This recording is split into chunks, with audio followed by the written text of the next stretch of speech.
사장님, 이제 그만 편히 쉬시죠. 검은 우비를 입은 정체불명의 사내가 번뜩이는 칼날을 32세 청년의 복부에 깊숙이 찔러 넣었습니다. 칼이 살을 파고드는 둔탁한 소리가 빗소리를 뚫고 산속에 울려 퍼졌어요. 이준혁은 입술 사이로 피 섞인 신음을 흘리며 무릎을 꿇었습니다. 차가운 빗물이 그의 창백한 얼굴을 타고 흘러내렸죠. 사내가 준혁의 턱을 거칠게 들어올리며 비릿한 숨결을 내뱉었습니다. 사모님께서 간곡히 부탁하셨습니다. 사장님 고통 없이 가시게 해달라고요. 아내의 짓이라니. 준혁의 눈동자가 믿을 수 없다는 듯 파르르 떨렸습니다. 결혼한 지 겨우 8개월. 매일 아침 나를 보며 웃어주던 그 여자. 소라가 시킨 거야? 준혁의 목소리는 칼에 찔린 고통보다 배신의 충격으로 더 갈라져 있었어요. 사내가 피식 웃으며 준혁의 어깨를 발로 걷어찼습니다. 미리 파놓은 구덩이 속으로 준혁이 굴러 떨어졌습니다. 축축한 흙냄새와 빗물이 뒤섞인 진흙이 그의 온몸을 적셨죠. 이사님께서 그러시던데요. 저승에 일찍 간 사위에게 제사는 잘 지내주겠다고요. 사내들이 낄낄거리며 삽을 들어 꽁꽁 묶인 준혁 위로 흙을 퍼나르기 시작했어요. 젖은 흙이 준혁의 가슴팍 위로 쏟아져 내렸어요. 흙 특유의 비릿하고 눅눅한 냄새가 코끝을 찔렀습니다. 준혁은 꼼짝도 할 수 없었습니다.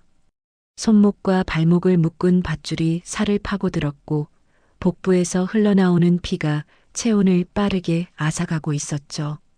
이렇게 죽는 건가? 아직 누나도 못 찾았는데. 어느덧 흙이 목까지 차올랐습니다. 숨을 쉴 수가 없었어요. 젖은 흙 알갱이들이 코와 입으로 스며들었죠. 누나, 미안해.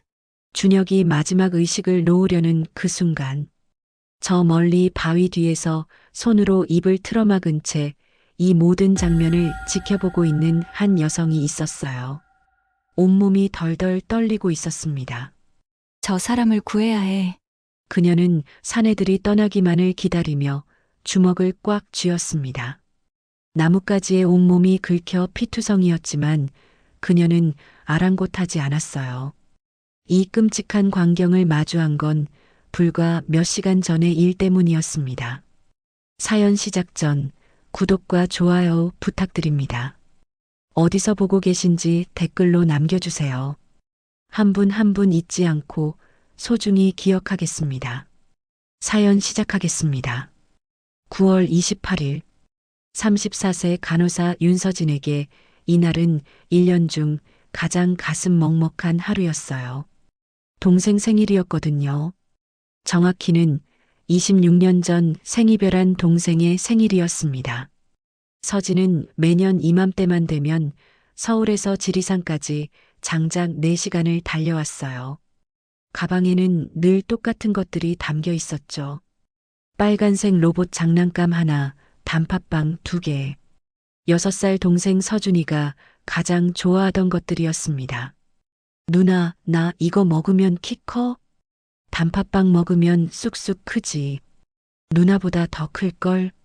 진짜? 그럼 매일 먹을래. 서진은 지리산 자락에 있는 햇살 보육원 앞에 차를 세웠습니다. 지금은 폐쇄되어 잡초만 무성하게 자라있는 건물이지만 서진에게 이곳은 동생과의 추억이 남아있는 유일한 공간이었어요. 녹슨 철문을 밀자 삐걱거리는 소리가 정막을 깼습니다. 풀냄새와 먼지 냄새가 뒤섞여 코끝을 간지렸죠. 서진은 보육원 뒷마당 그네 앞에 단팥빵을 내려놓고 두 손을 모았습니다. 서준아, 누나 왔어. 눈시울이 붉어졌습니다. 올해도 못 찾았네. 미안해. 바람이 불어 낙엽 몇 장이 발밑으로 굴러왔어요. 마른 낙엽이 바스락거리는 소리가 쓸쓸하게 울렸습니다. 근데 있잖아. 누나는 절대 포기 안 해. 서진이 목에 건 반쪽짜리 하트 목걸이를 만지작거렸습니다. 그때였어요. 하늘이 갑자기 시커멓게 변하더니 굵은 빗줄기가 쏟아지기 시작했습니다. 비 내린다는 말은 없었는데? 서진이 서둘러 차가 있는 곳으로 뛰어가려는 순간 발이 미끄러지며 비탈길 아래로 굴러떨어졌습니다. 으악! 대굴대굴 굴러 나뭇가지에 온몸이 긁히고 나서야 겨우 멈출 수 있었어요. 20m쯤 굴러 떨어졌을까요? 정신을 차려보니 주변에 보이는 것이라곤 무성이 자란 나무와 풀밖에 없었습니다. 더군다나 폭우가 쏟아져 시야가 점차 흐릿해지고 있었습니다. 휴대폰을 찾자. 금세 추워진 온도의 서진은 떨리는 손으로 주머니에서 서둘러 휴대폰을 찾기 시작했습니다. 하지만 돌아온 건 한숨뿐이었어요. 휴대폰 액정은 온통 금이 가 있었고 화면은 당연히 먹통이 되어버렸습니다. 폭우는 점점 거세졌고 서진은 산속 한가운데에 덩그러니 놓여졌어요. 비를 피할 곳을 찾아 깊은 산속으로 들어갈수록 길을 잃는 느낌이었죠. 얼마나 걸었을까요? 그때 서진의 귀에 이상한 소리가 들려왔어요. 서걱, 서걱, 삽으로 흙을 퍼올리는 소리였습니다. 그리고 그 사이로 희미하게 들리는 신음소리. 분명 사람의 목소리였습니다. 서진은 본능적으로 숨을 죽이며 소리가 나는 쪽으로 조심스럽게 다가갔어요. 나뭇가지 사이로 살짝 보이는 광경. 서진은 그 자리에서 얼어붙고 말았습니다. 검은 우비를 입은 사내 셋이 구덩이에 흙을 퍼붓고 있었어요. 그리고 그 구덩이 안에는 피투성이가 된 젊은 남자가 산채로 묻히고 있었죠. 서진은 손으로 입을 틀어막았습니다. 심장이 터질 것 같았어요. 사내들이 삽을 던지고 담배에 불을 붙였습니다. 담배 연기가 빗속에서 피어오르다 금세 사라졌어요. 거의 다 끝나가니까 이제 연락하면 될 것 같아. 그래서 넥스트마인드 지분은 얼마나 준대? 넥스트마인드? 서진의 눈이 커졌습니다. 뉴스에서 연일 보도되는 AI 반도체 기업가치 3조 원의 스타트업. 그 회사 대표가 지금 저 구덩이 안에서 죽어가고 있을까요? 사내들이 차에 올라타고 시동을 걸었습니다. 빨간 후미등이 어둠 속으로 멀어져 갔어요.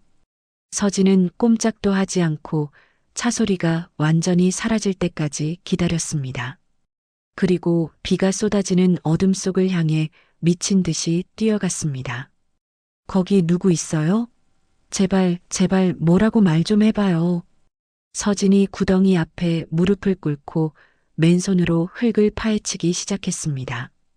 손톱 밑으로 날카로운 돌멩이가 박혀 피가 흘렀지만 그녀는 멈추지 않았어요. 흙 속에서 차가운 손가락이 나왔습니다. 아직 살아있어요. 서진이 흙을 파헤쳐 남자의 상체를 끌어올리며 외쳤습니다. 정신 차려요. 눈 떠보세요. 남자는 흙범벅이 된 얼굴로 간신히 눈을 떴습니다. 서진은 그제야 남자의 얼굴을 제대로 볼 수 있었습니다. 어디서 많이 본 얼굴인데. 순간 서진의 머릿속에 며칠 전 병원 휴게실 TV에서 봤던 뉴스 화면이 스쳐 지나갔어요. AI 반도체 기업 넥스트마인드. 32세 청년 CEO 이준혁 대표의 성공 신화가 화제입니다.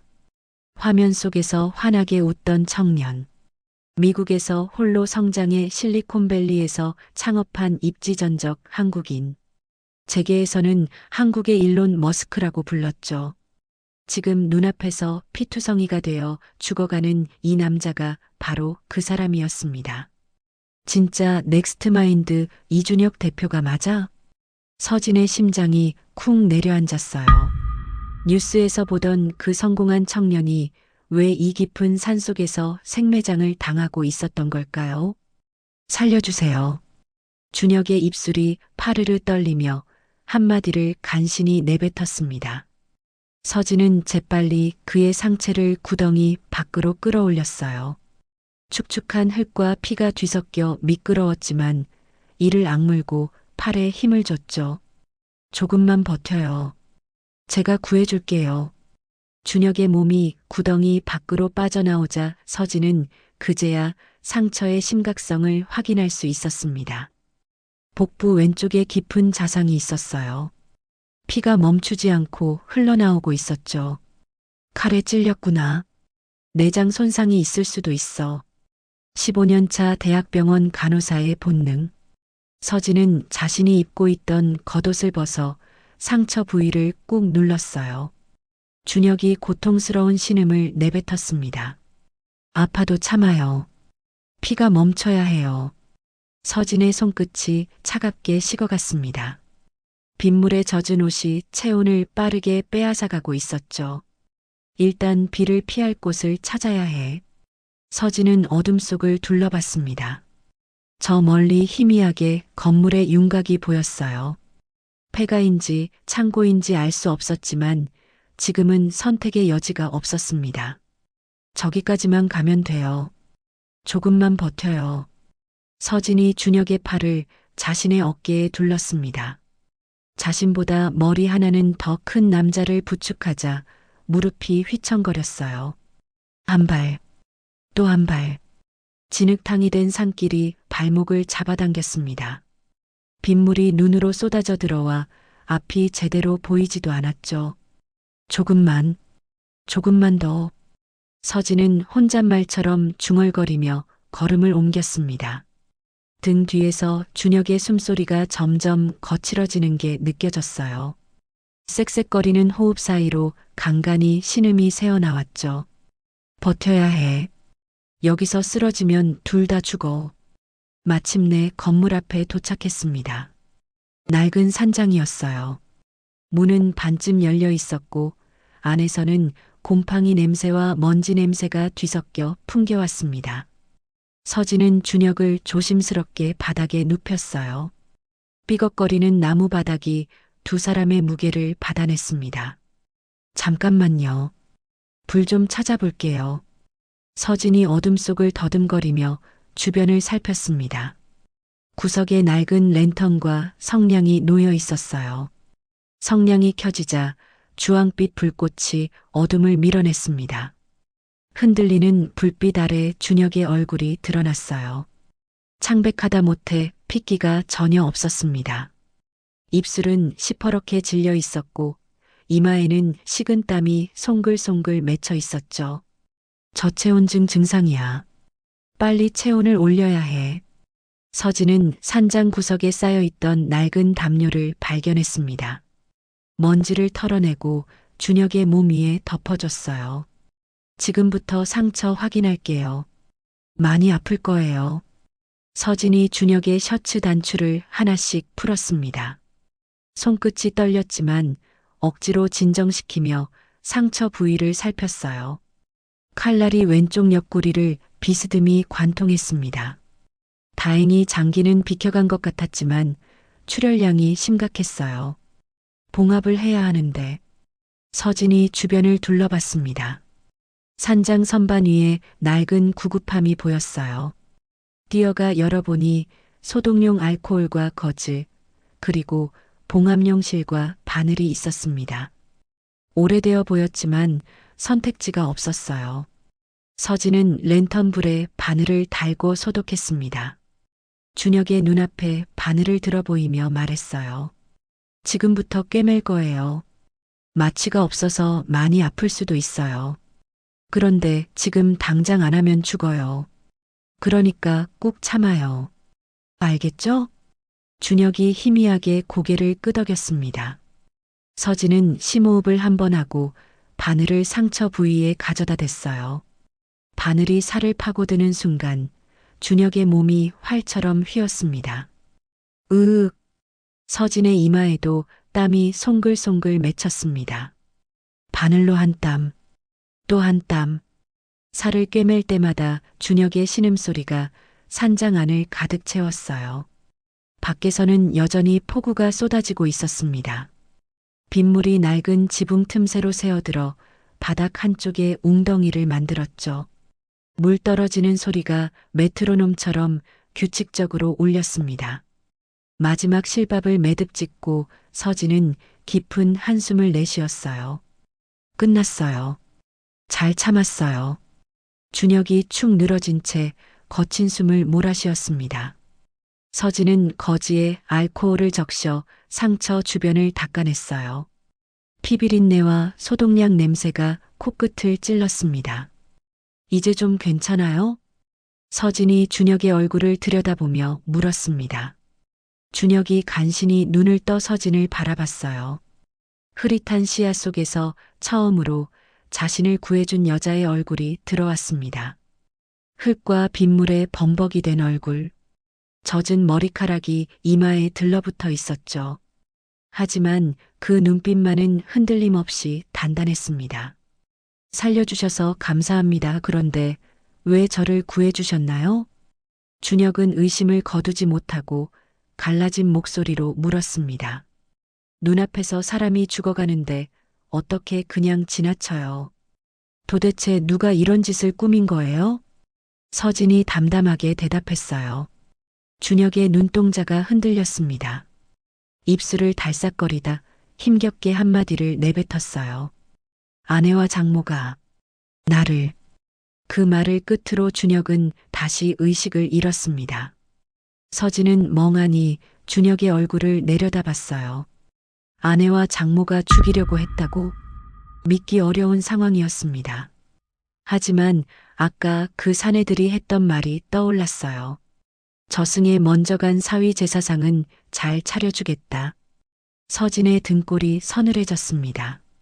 이 사람, 대체 어떤 인생을 살아온 거야?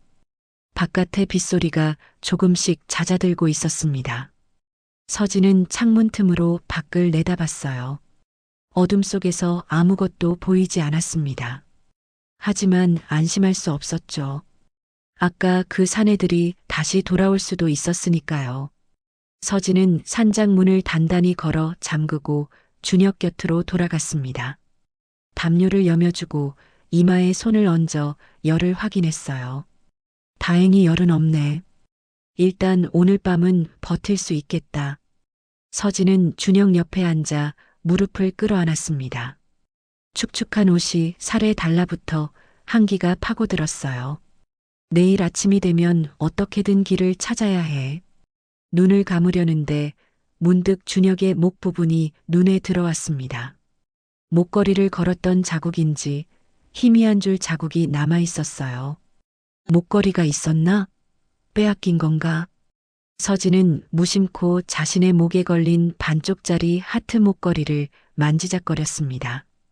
은빛 표면에 새겨진 SJ 이니셜이 랜턴 불빛에 희미하게 반짝였어요. 서준아, 누나가 이상한 일에 휘말린 것 같아. 서진은 쓴웃음을 지으며 천장을 올려다봤습니다. 낡은 나무 천장 사이로 빗물이 한 방울씩 떨어지고 있었어요. 앞으로 다가올 상황을 짐작이라도 한 듯 서진은 목걸이를 빼주머니에 넣어뒀어요. 마치 보석을 간직하듯이요. 그렇게 길고 긴 밤이 시작되었습니다. 새벽녘, 서진은 무릎을 끌어안은 채 깜빡 잠이 들었다가 이상한 소리에 눈을 떴습니다. 웅웅거리는 소리. 처음엔 귓가에서 울리는 이명인 줄 알았어요.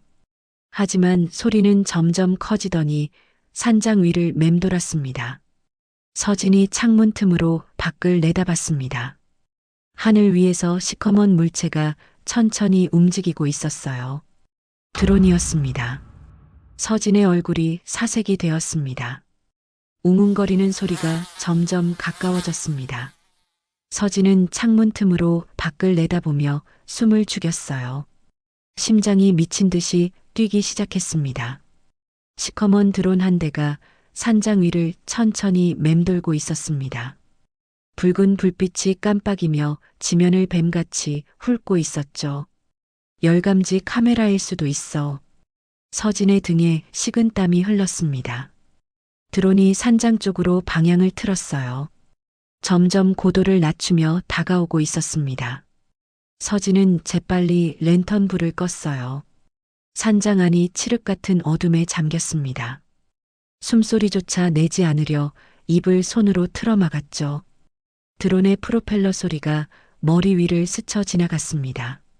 1초, 2초, 3초. 소리가 조금씩 멀어져 갔어요. 서진은 그제야 참았던 숨을 내쉬었습니다. 하지만 안심하기엔 일렀어요. 드론이 있다는 건 저들이 끝까지 놓치지 않겠다는 뜻이니까요. 준혁이 살아나온 것을 알아차렸을 수도 있어요. 뒤에서 준혁의 신음소리가 들렸습니다. 서진이 재빨리 다가갔어요. 좀 괜찮아요? 준혁이 힘겹게 눈을 떴습니다. 어둠 속에서 서진의 윤곽만 희미하게 보였어요. 여기가 어디죠? 산속 폐가예요. 어젯밤에 제가 여기까지 옮겼어요. 준혁이 천천히 고개를 돌려 주변을 살폈습니다. 낡은 나무 벽과 먼지 쌓인 선반들. 코끝에 퀴퀴한 곰팡이 냄새가 스며들었죠. 서진은 준혁의 이마에 손을 얹어 열을 확인했어요. 다행히 열은 없었습니다. 상처는 어젯밤에 꿰맸어요. 저 간호사니까 걱정 마세요. 병원만큼 깔끔하게는 못했지만 다행히 피는 일단 멈췄어요. 준혁이 고개를 살짝 들어 자신의 옆구리를 내려다봤습니다.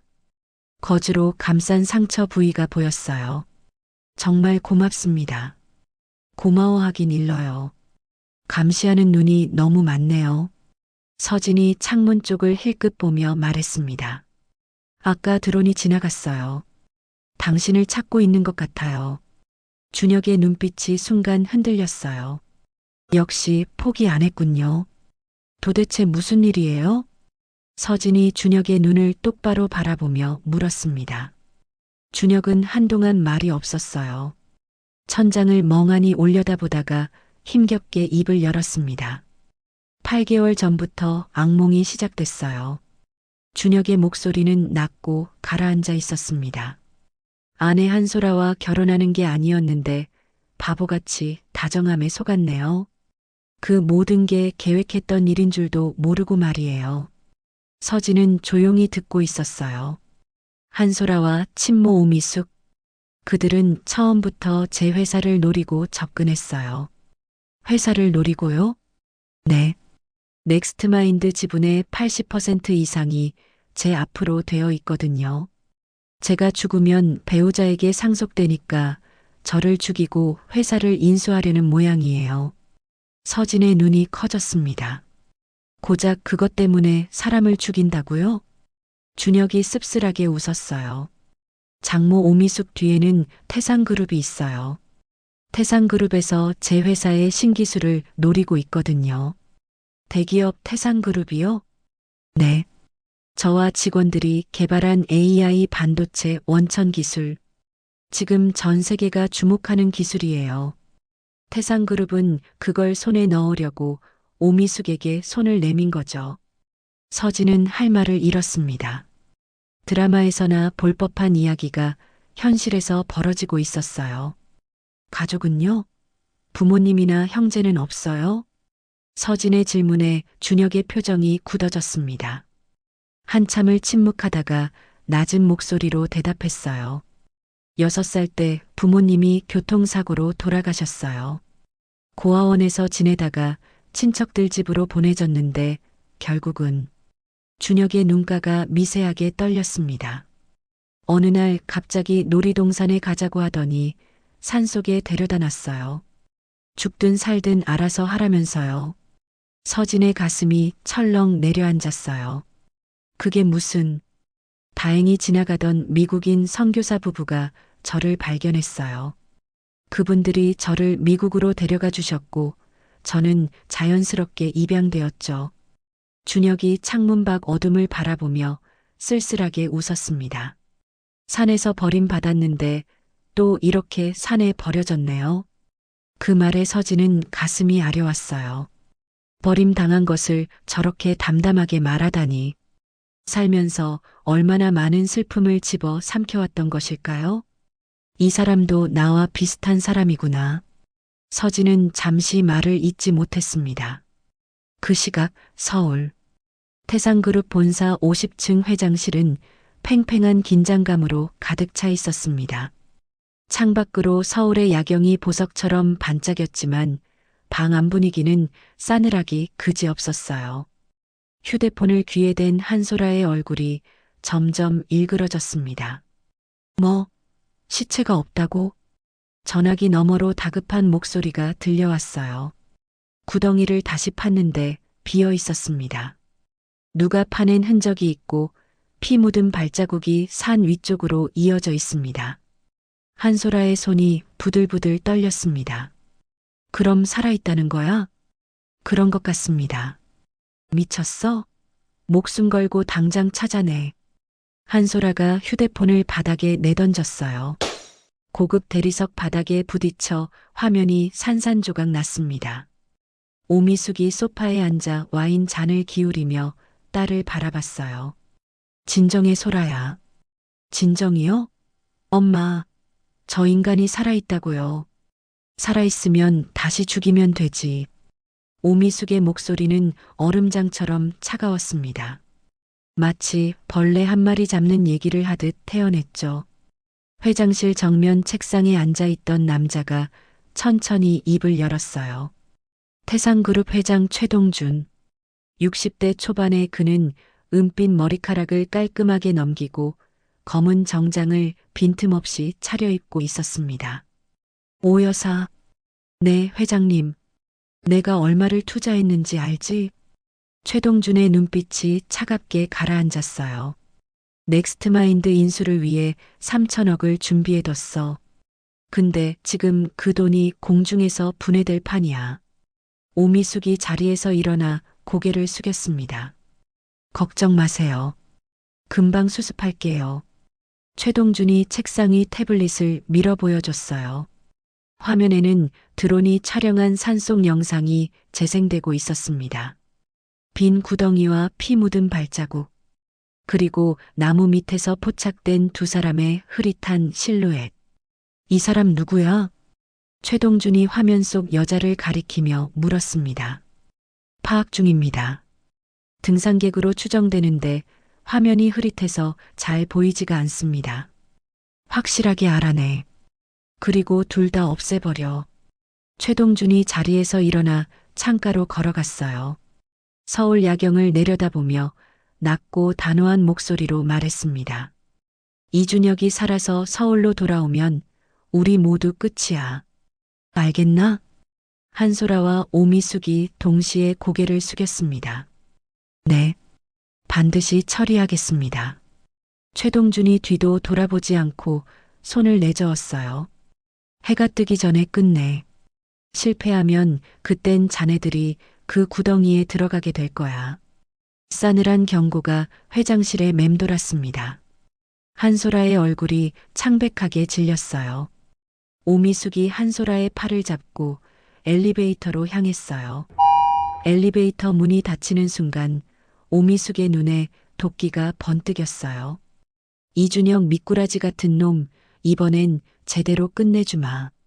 그 시각 다시 지리산 중턱. 서진은 준혁을 안쓰러운 눈빛으로 바라봤어요. 자신도 보육원에서 홀로 세상과 싸워왔거든요. 남의 이야기 같지 않았습니다. 하지만 섣부른 위로는 하지 않았어요. 그래서 가족이 없다는 걸 알고 의도적으로 접근한 거예요? 네. 양부모님께서 사랑으로 보듬어 주셨지만 진짜 가족 같다는 느낌은 받지 못했었거든요. 외딴섬 같았죠. 그렇게 한국에 들어오게 되었는데 그때 한소라를 만났어요. 그리고 그녀는 제게 진짜 가족이라는 울타리를 만들어줬어요. 준혁의 손이 무의식적으로 목 부근을 만졌습니다. 어딘가 허전한 목. 원래 그곳에 있어야 할 것이 없었어요. 서진은 그 동작을 눈여겨봤습니다. 뭐가 없어졌어요? 아니에요. 준혁이 손을 내리며 고개를 저었습니다. 하지만 그의 눈에 잠시 스친 상실감을 서진은 놓치지 않았어요. 준혁이 서진을 올려다봤습니다. 잠시 망설이다가 낮은 목소리로 대답했어요. 어머니께서 유품으로 주셨던 목걸이요. 지금은 뺏기고 없지만 서진의 심장이 쿵 내려앉았습니다. 어머니 유품? 서진은 무의식적으로 주머니 안에 넣어둔 자신의 목걸이를 만졌어요. SJ 이니셜이 새겨져 있는 반쪽짜리 하트 목걸이. 서진, 서준을 함께 뜻하는 SJ라며 어머니께서 돌아가시기 전에 주셨던 유품. 설마 우연이겠지. 서진은 애써 떨리는 마음을 진정시켰습니다. 그 목걸이는 지금 어디 있어요? 한소라가 가져갔어요. 준혁의 목소리에 쓴맛이 배어 있었습니다. 신혼여행 갔을 때 그 목걸이를 보더니 뺏어가더군요. 이제 널 버리고 간 가족 따위는 잊어버리라고요. 어머니 유품을 그렇게 뺏어가다니. 서진은 가슴 한쪽이 먹먹해졌어요. 힘들었겠네요. 그렇죠. 부모님과 누나는 저를 버리고 간 게 아니니까요. 그땐 몰랐어요. 그게 가스라이팅이었다는 것을요. 준혁이 눈을 감았습니다. 서진은 이를 악물었어요. 세상에 이렇게 악한 사람들이 아직도 존재하다니요. 서진 씨는 왜 한밤중에 혼자서 이 산에 있었어요? 서진은 잠시 망설이다가 대답했습니다. 동생 찾으러 왔어요. 동생이요? 26년 전에 헤어졌어요. 어느 날 눈을 떠보니 제가 보육원에 혼자 남겨졌더라고요. 제게 그 누구도 동생 소식을 알려주지 않았어요. 준혁의 눈이 미세하게 흔들렸습니다. 지금 어디서 살고 있는지도 몰라요. 죽었는지 살았는지 26년 동안 수소문해서 찾아다녀 봤지만 아직도 못 찾았네요. 서진이 쓸쓸하게 웃었습니다. 그래서 매년 동생 생일 때마다 여기 와요. 부모님 살아계실 때 동생 생일 때마다 지리산에 오곤 했거든요. 그게 어제였어요? 네. 9월 28일. 동생 생일이에요. 준혁의 심장이 덜컥 내려앉았습니다. 9월 28일? 지리산? 하지만 준혁은 자신의 생일이 언제인지 기억하지 못했어요. 엄마, 아빠, 그리고 누나와 6살 때 마지막 생일을 맞이하고 이후로는 생일을 축하받은 적이 없었거든요. 6살 이전의 기억은 흐릿하게 안개가 낀 것처럼 뿌옇게만 남아 있었죠. 준혁은 묘한 기분의 서진을 다시 바라봤습니다. 흙과 빗물에 범벅이 됐지만 어딘가 눈에 익은 느낌. 처음 보는 사람인데 왠지 낯설지 않았어요. 그때였어요. 밖에서 소리가 들려왔어요. 발자국 소리. 한 명이 아니었습니다. 여러 명이 산장 쪽으로 다가오고 있었어요. 여기 발자국 있다. 이쪽이야. 거친 남자 목소리가 새벽 공기를 찢었습니다. 서진의 얼굴이 새파랗게 질렸어요. 찾아왔어요. 어떡하죠? 준혁이 이를 악물며 몸을 일으키려 했습니다. 하지만 옆구리에 격렬한 통증이 밀려와 다시 쓰러졌어요. 움직이면 안 돼요. 상처 터져요. 서진이 준혁을 붙들며 주변을 둘러봤습니다. 산장 구석에 낡은 옷장이 보였어요. 저기요. 저 안에 숨어요. 서진이 준혁을 부축해 옷장 안으로 밀어 넣었습니다. 소리내면 안 돼요. 무슨 일이 있어도 나오지 마세요. 당신은요? 저는 괜찮아요. 저 사람들이 찾는 건 당신이지 제가 아니니까. 서진이 옷장 문을 닫으려는 순간 준혁이 그녀의 손목을 잡았습니다. 위험해요.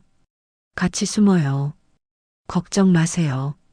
서진이 준혁의 손을 떼어내며 옷장 문을 닫았습니다. 옷장 안 좁은 틈새로 새어 들어오는 빛 사이로 서진의 뒷모습이 보였어요. 쿵! 산장문이 발에 차여 열렸습니다. 검은 옷을 입은 사내 셋이 안으로 들이닥쳤어요. 그들의 손에는 손전등과 쇠파이프가 들려 있었습니다. 여기 누구 있어? 사내 하나가 손전등을 휘둘렀어요. 불빛이 서진의 얼굴을 비쳤습니다. 서진은 바닥에 쭈그려 앉아 덜덜 떨고 있었어요. 일부러 눈을 크게 뜨고 겁에 질린 표정을 지었죠. 아저씨들 누구세요? 사내가 서진에게 다가오며 으름장을 놨습니다. 너 여기서 혼자서 뭐해? 등산하다가 길을 잃어서 잠시 들어왔어요. 서진이 떨리는 목소리로 대답했습니다. 사내들이 서로 눈짓을 주고받았어요. 어젯밤부터 여기 있었어? 아니요. 10분도 안 됐어요. 휴대폰도 먹통이고 무서워서 걱정했는데 사람이 있다니 다행이에요. 서진은 액정이 다 깨져 있는 휴대폰을 사내들에게 보여줬어요. 서진이 울먹이기 시작했습니다.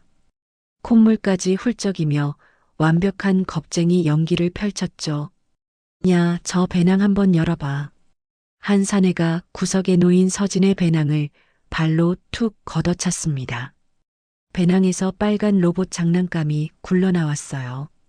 이건 뭐야? 애 장난감을 왜 들고 다녀? 사내가 장난감을 집어들며 비웃었습니다. 서진의 눈빛이 순간 차갑게 변했지만 곧바로 다시 겁먹은 표정을 지었어요. 제 동생 거예요. 사내가 장난감을 바닥에 내던졌습니다. 플라스틱이 부서지는 소리가 났어요. 서진의 주먹이 꽉 쥐어졌습니다. 하지만 이를 악물고 참았어요. A씨, 여긴 아닌 것 같아. 다른 데 찾아보자. 사내들이 산장 안을 대충 훑어봤습니다. 아니, 잠시만. 검은 모자를 쓴 사내의 시선이 옷장에 머물렀어요. 서진의 심장이 멎을 것 같았습니다. 그때였어요. 야, 빨리 가자. 시간 없어. 여사님이 날 밟기 전에 찾으래잖아. 다른 사내가 재촉하자 옷장에 손을 뻗던 사내가 손을 걷었어요. 알았어. 위쪽 능선 뒤져보자. 사내들이 산장을 빠져나갔습니다. 발소리가 멀어지고 서진은 한동안 숨을 죽인 채로 움직이지 못했어요. 1초, 10초, 그리고 30초 후 서진은 그제야 주저앉으며 숨을 몰아쉬었습니다. 심장이 터질 것 같았어요. 손바닥에 손톱 자국이 깊게 패여 있었죠. 옷장 문이 열리며 준혁이 고개를 내밀었습니다. 괜찮아요? 네. 일단 갔어요. 서진이 바닥에 떨어진 로봇 장난감을 집어들었습니다. 팔 하나가 부러져 있었어요. 미안해. 서진이 작게 중얼거리며 장난감을 배낭에 넣었습니다. 준혁은 그 모습을 물끄러미 바라봤어요. 저 장난감 동생 거라고 했지. 왜인지 가슴 한쪽이 먹먹해졌습니다. 이제 어떡해요? 저 사람들 분명 다시 올 거예요. 서진이 준혁을 바라보며 물었습니다. 준혁이 잠시 생각에 잠겼다가 입을 열었어요. 산 아래로 내려가야 해요. 근데 정상 쪽으로는 안 되고 반대편 계곡으로 가야 해요. 계곡이요? 왜요? 저 사람들 정상 쪽을 먼저 수색할 거예요. 계곡은 험해서 사람이 잘 안 다니거든요. 그쪽으로 가면 추격을 따돌릴 수 있어요. 서진이 고개를 끄덕였습니다. 알았어요. 갈 수 있겠어요? 가야죠. 방법이 없어요. 준혁이 이를 악물며 몸을 일으켰습니다. 서진이 그의 팔을 잡아 부축했어요. 두 사람은 산장 뒷문으로 빠져나갔습니다. 새벽 공기가 차갑게 폐를 채웠어요. 하늘은 아직 어두웠지만 동쪽 끝이 희미하게 밝아오고 있었습니다. 저쪽이에요. 저 바위 뒤로 가면 계곡으로 내려가는 길이 있어요. 준혁이 손으로 방향을 가리켰습니다. 서진은 준혁을 부축한 채 가파른 비탈길을 내려가기 시작했어요. 이슬에 젖은 풀이 미끄러웠습니다. 한 발짝 내디딜 때마다 발목이 휘청거렸죠. 조심해요. 넘어지면 안 돼요. 서진이 준혁을 꽉 붙들며 말했습니다. 한참을 내려가자 계곡 소리가 들려왔습니다. 콸콸거리는 물소리가 점점 가까워졌죠. 저 계곡만 건너면 돼요. 서진이 말을 멈췄습니다. 저 멀리서 손전등 불빛이 보였어요. 하나가 아니었습니다. 적어도 대여섯 개. 저들이에요. 어떻게 알고 여기까지. 준혁의 얼굴이 굳어졌습니다. 계곡을 건너야 해요. 물속으로 들어가면 발자국이 안 남으니까. 근데 당신 상처가 괜찮아요. 가요. 준혁이 서진의 손을 잡고 계곡 쪽으로 발을 옮겼습니다. 차가운 물이 발목을 적시자 온몸에 소름이 돋았어요. 계곡 물은 생각보다 깊었습니다. 허리까지 차오르는 물살이 거세게 밀어붙였어요. 꽉 잡아요. 서진이 준혁의 팔을 붙들었습니다. 두 사람은 서로를 부축하며 물살을 헤치고 나아갔어요.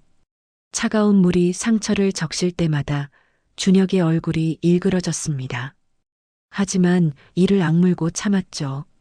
마침내 계곡을 건너 반대편 바위 뒤로 몸을 숨겼습니다. 숨을 헐떡이며 뒤를 돌아보니 사내들이 계곡 앞에서 멈춰 있었어요. 발자국이 여기서 끊어졌어. 사내들이 뿔뿔이 흩어지기 시작했습니다.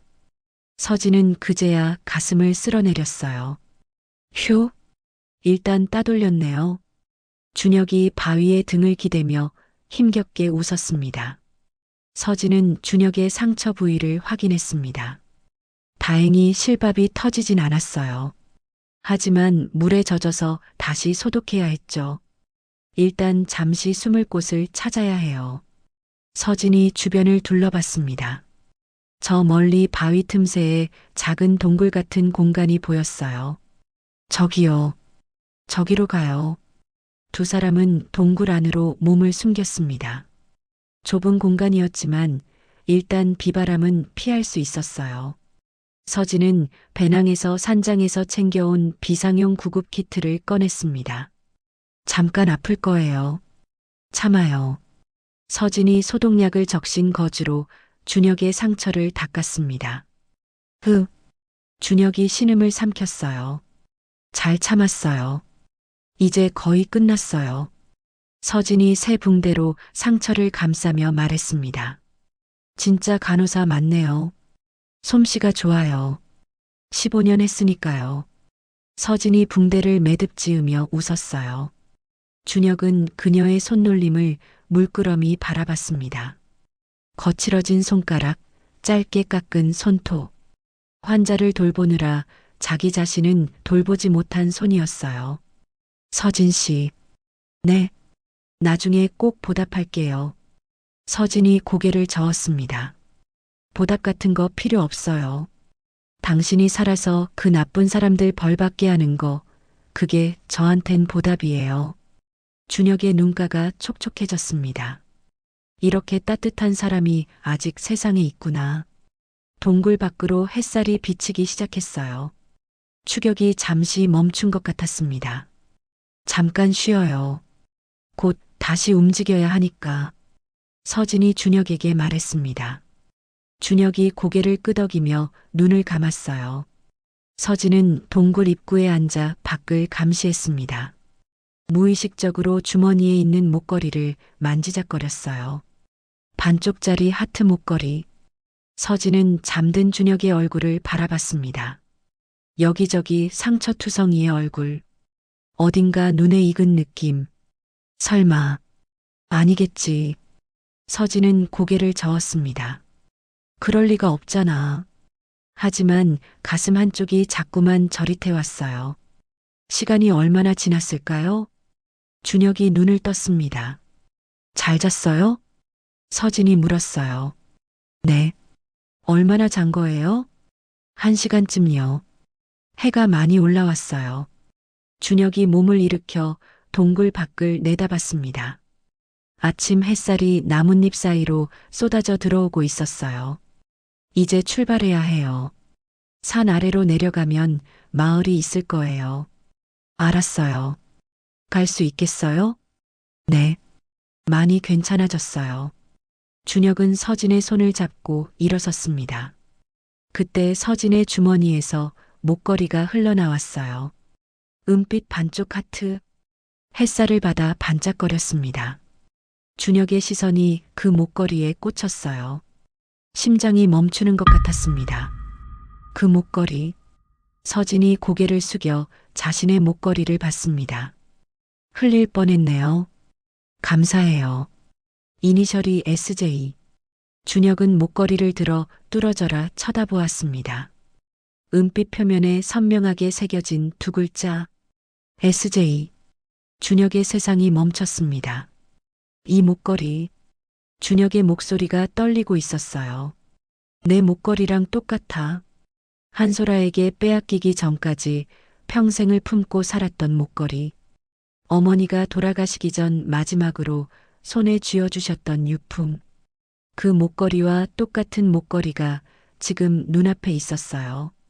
이거 어디서 난 거예요? 준혁이 떨리는 손으로 목걸이를 가리키며 물었습니다. 서진이 고개를 갸웃거렸어요. 어릴 때부터 가지고 있던 건데요. 왜 그래요? 얼굴이 창백해졌어요. 준혁의 심장이 미친 듯이 뛰기 시작했습니다. 나머지 반쪽은요? 누가 가지고 있어요? 서진의 표정이 살짝 어두워졌어요. 동생이요. 26년 전 헤어진 동생이 가지고 있어요. 준혁의 눈에 눈물이 고이기 시작했습니다. 설마, 정말 설마. 준혁의 눈에서 눈물이 뚝 떨어졌어요. 저도 이 목걸이를 알아요. 서진의 손이 멈췄습니다. 뭐라고요? 똑같은 목걸이, 똑같은 이니셜. 서진의 심장이 쿵 내려앉았습니다. 그게 무슨 소리야? 똑같은 목걸이를 봤다고? 준혁이 서진의 손을 덥석 잡았습니다. 동생 이름이 뭐예요? 제발 말해줘요. 윤서준이요. 왜요? 준혁의 온몸이 부르르 떨렸어요. 눈물이 볼을 타고 주르륵 흘러내렸습니다. 서진은 당황스러웠어요. 저예요. 네. 윤서준이 저예요. 제 한국 이름이 윤서준이에요. 서진의 세상이 멈췄습니다. 귀가 먹먹해지고 눈앞이 흐려졌어요. 윤서준? 이 사람이 서준이라고? 거짓말. 거짓말이죠? 서진의 목소리가 갈라졌습니다. 거짓말 아니에요. 저 8살 때 미국으로 입양됐어요. 그 전에 한국 이름이 윤서준이었어요. 준혁이 서진의 손을 꽉 쥐며 말했습니다. 누나가 있었어요. 2살 위 누나. 이름은 기억 안 나는데. 서진의 눈에서 눈물이 쏟아졌습니다. 서준이. 정말 서준이 맞아요? 네, 맞아요. 입양 후 개명했어요. 26년 만에 재회였어요. 하지만 섣불리 판단할 수 없었어요. 오랜 시간 떨어져 있었기 때문에 유전자 확인이 필요했습니다.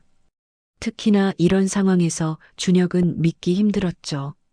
한소라, 오미숙한테 파렴치한 짓을 당했으니까요. 우리 이 일이 다 정리되면 유전자 검사해봐요. 네, 그렇게 해요. 준혁은 흐르는 눈물을 참지 못했어요. 두 사람의 울음소리가 동굴 안을 가득 채웠습니다. 차가운 바위벽에 부딪혀 울림이 되어 퍼져나갔죠. 서진이 준혁의 얼굴을 두 손으로 감싸며 자세히 들여다봤습니다. 엄마 눈이랑 똑같아요. 흙과 피로 범벅이 됐지만 어릴 적 서준이의 모습이 이제야 보였어요. 동그란 눈, 오똑한 코, 살짝 튀어나온 광대뼈. 6살 때 모습 그대로 자란 얼굴이었습니다. 서진이 배낭에서 부서진 로봇 장난감을 꺼냈습니다. 팔이 하나 부러진 빨간 로봇. 이거 어릴 때 서준이가 가지고 놀던 로봇이에요. 차마 버릴 수 없어서 26년 동안 가지고 다녔는데 조금 부셔져 버렸네요. 준혁이 로봇을 받아들며 손이 떨렸어요. 맞아요. 저도 어렴풋이 기억나요. 매년 동생 생일마다 여기 왔어요. 혹시나 기억하고 찾아올까봐.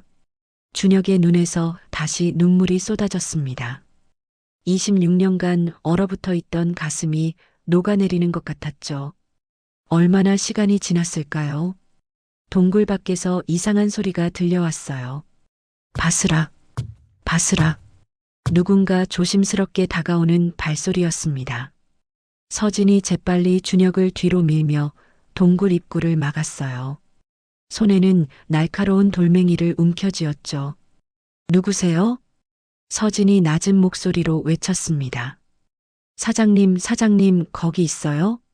낮고 굵은 남자 목소리가 들려왔어요. 준혁의 눈이 커졌습니다. 이 목소리, 종구형? 사장님, 사장님 맞죠? 덤불을 헤치고 50대 중반의 남자가 모습을 드러냈습니다. 군용 점퍼에 등산화. 얼굴에는 긁힌 상처가 여러 개 나 있었어요. 밤새 산을 헤맨 흔적이 역력했죠. 종구형? 준혁이 반가움에 소리쳤습니다. 박종구가 동굴 안으로 뛰어들어와 준혁을 부축했어요. 사장님, 괜찮으세요? 옆구리에 칼을 맞긴 했는데 치료받았어요. 박종구가 서진을 올려다봤습니다. 경계하는 눈빛이었어요. 이분은 누구예요? 준혁이 서진의 손을 잡으며 대답했습니다. 저를 구해주신 분이에요. 그런데 준혁이 말을 아꼈어요. 차마 친누나라고 말을 하지 못했죠. 아니, 어떻게 보면 말을 아낀 거일 수도 있어요. 그때였어요. 사장님 많이 다치셨잖아요. 준혁의 상처를 본 박종구의 눈이 휘둥그레졌어요. 박종구의 눈시울이 붉어졌습니다. 그는 5년 전부터 준혁의 경호를 맡아왔어요. 사장님, 살아계셔서 정말 다행이에요. 정말. 박종구가 굵은 목소리로 말했습니다. 서진이 박종구를 살피며 물었어요. 이분은 누구신가요? 경호실장님이세요. 회사 창업 초창기 때부터 함께 해주신 분이에요. 준혁이 대답했습니다. 형은 어떻게 알고 찾아왔어요? 박종구가 얼굴을 찡그리며 말했어요. 그날 밤에 이상한 낌새를 눈치챘어요. 사모님이 사장님을 차에 태우는 걸 봤는데 뭔가 이상했거든요. 그래서 몰래 뒤를 밟았는데 산속에서 그만 놓쳤죠. 박종구가 주머니에서 작은 단말기를 꺼냈습니다. GPS? 이게 사장님을 살렸어요. 사장님 시계에 GPS가 있잖아요. 추적해서 겨우 찾았네요. 준혁이 자신의 손목에 차고 있던 스마트워치를 내려다봤어요. 그놈들이 이건 몰랐네.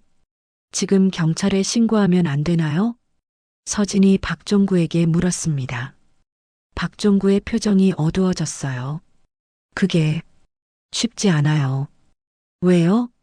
한소라와 오미숙 뒤에 태산그룹이 있어요. 경찰 고위층도 매수되어 있을 가능성이 높죠. 서진의 얼굴이 굳어졌습니다. 그럼 어떡해요? 평생 이렇게 도망 다녀요? 아니요. 방법이 있어요. 박종구가 품에서 USB 하나를 꺼냈습니다. 이게 뭐예요? 한소라와 오미숙 통화 녹음 파일이에요.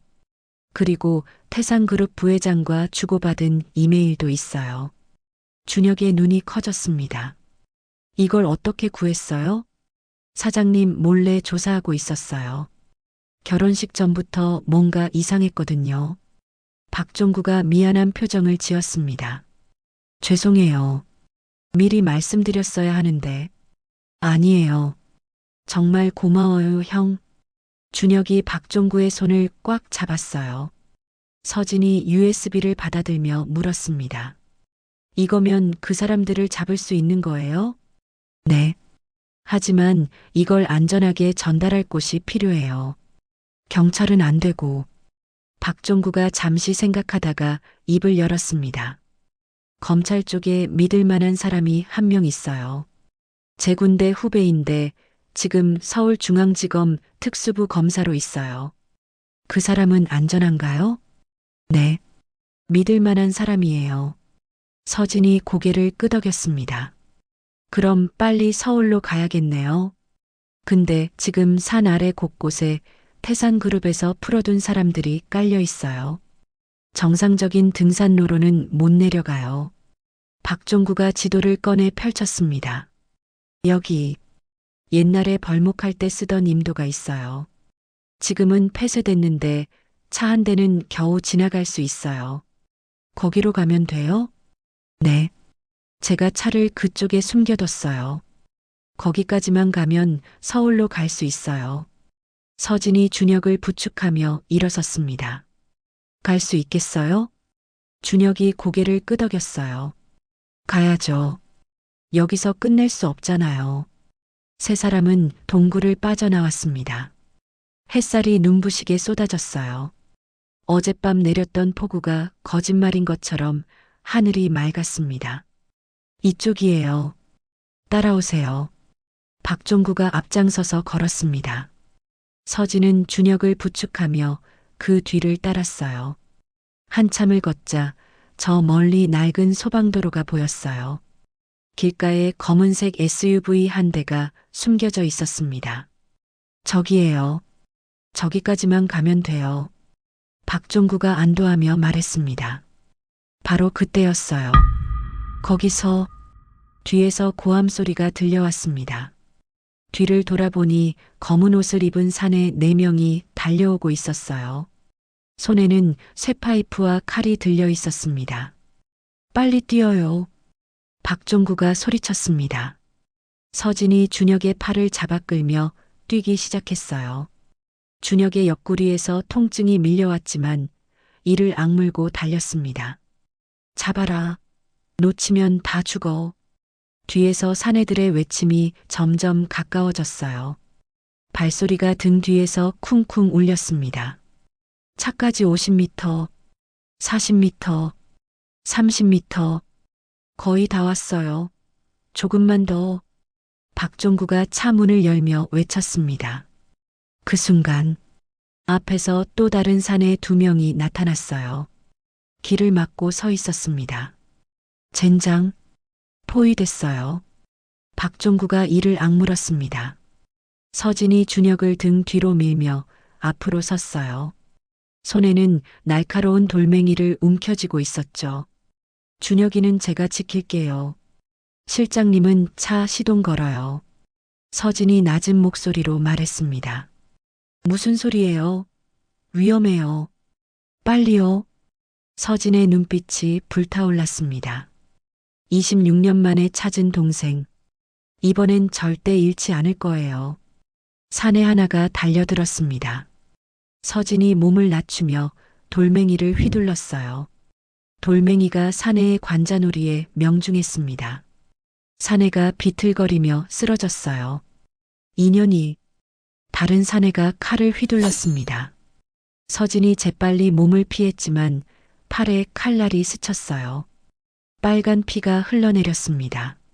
누나. 준혁이 자신도 모르게 누나라고 소리쳤어요.